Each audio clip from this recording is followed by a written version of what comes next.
Hello everyone and welcome back to Music Teacher's Board. My name is Lee Fuge and I'm here today with musicteacher.com, and in this video we're going to look at technical exercise number 3 from the grade 1 contemporary guitar exam. Like all of the other technical exercises, you can play this with an acoustic or an electric guitar, and you can play it with a pick or with your fingers. So I'm using an electric guitar with a pick today, but you can use whichever combination of these things you're comfortable with doing.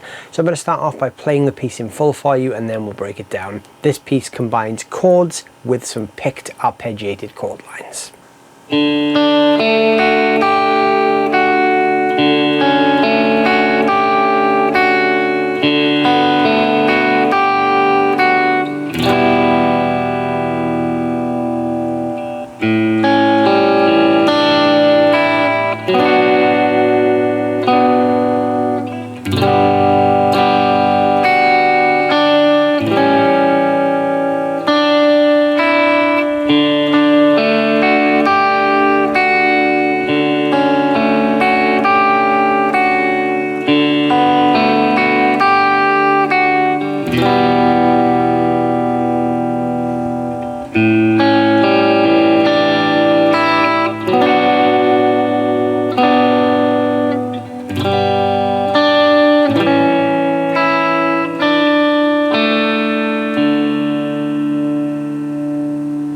So this technical exercise is slightly trickier than the previous two. It combines chords and picked notes, but also it's a little bit faster. So the previous two have been quoted at 60 beats per minute.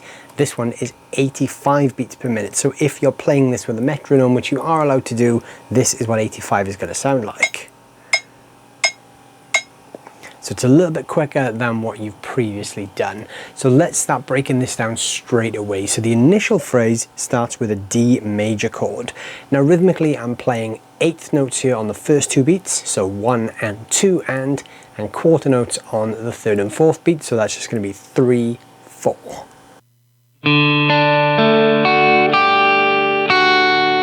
Notice I'm playing this D major chord, but I'm using my little finger to go on and off that third fret right there.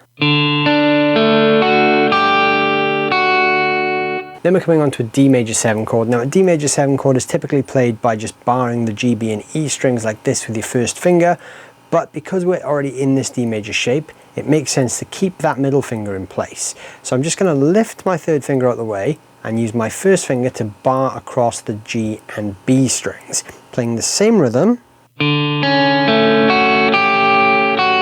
And I'm still adding that third fret on the high E string. Now you can use your little finger like you did with the D major, or you can use your third finger, whichever one is easier. And then the third chord we're coming on to, which is the reason this is a useful way to play the D major 7, is a D6 chord, which is simply just opening that B string back up. So when my first finger is barred, I can just open it back up and my middle finger is still on the second fret of the high E string. And then rhythmically, I'm doing the same thing. So that's D major to D major 7 to D6.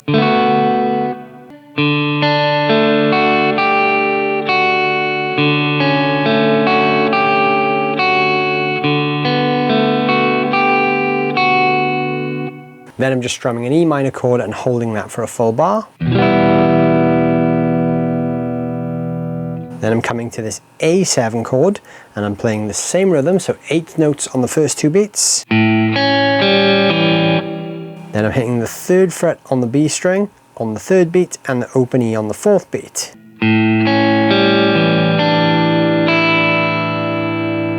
Then we jump into a B minor chord. So on the first beat I'm strumming from the D string down, and then on the third beat I'm playing just the G and B.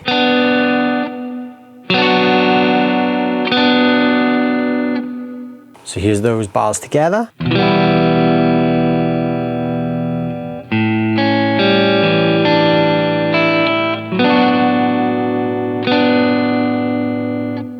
So those 6 bars are repeated twice, but they both have a different ending. So at the end of the first 6 bars, we're going to play ending number 1, which is this. We're starting with a G chord, and we're playing the full G chord, followed by just the highest 3 strings, so the G, B, and E, on the 1 and the 2 beat. So that's the full G on the 1, the half G on the 2. On the 3rd beat, I'm playing the 2nd fret of the high E string, and on the 4th beat, the 3rd fret of the B string.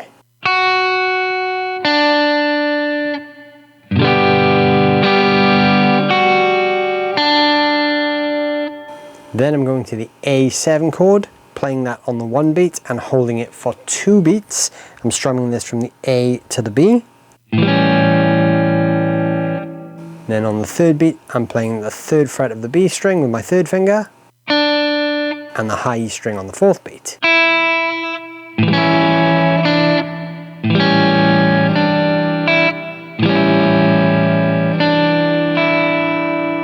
So ending 1 is this.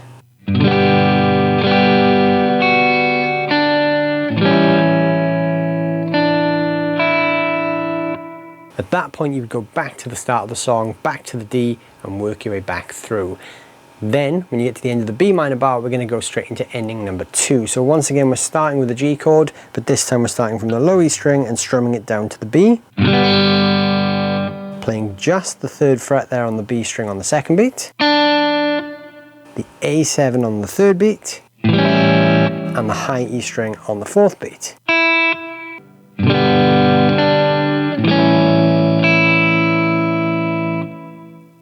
And then in the final bar, we're going back to a D chord shape and we're playing from the B string. So the first note, which is the note on the B string, happens on the 1st beat. The note on the G on the 2nd beat. And the note on the open D string on the 3rd beat.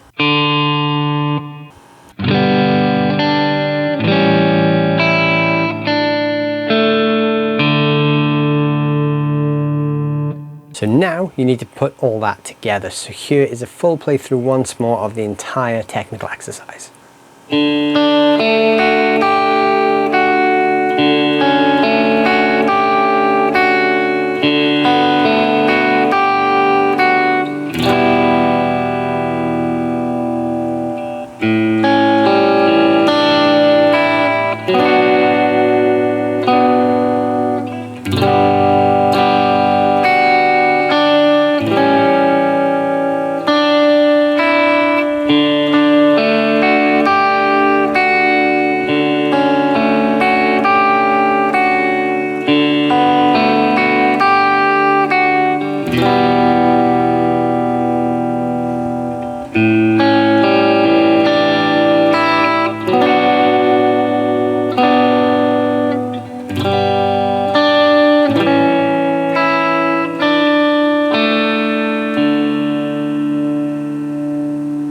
So there you go, there is grade 1 technical exercise number 3 from the contemporary guitar exam. I hope you've enjoyed this video and I hope this has helped you break down the technical exercise and push your playing to that next level. Don't forget to check out the other technical exercise videos as well so you can make sure that you're up to speed on all 3 of the technical exercises for this grade. And if you're looking for a guitar teacher in your local area to help you with this, don't forget to check out musicteacher.com. There's a great network of teachers all around the UK. Head over to musicteacher.com, check out the Music Teacher database and find your local teacher today.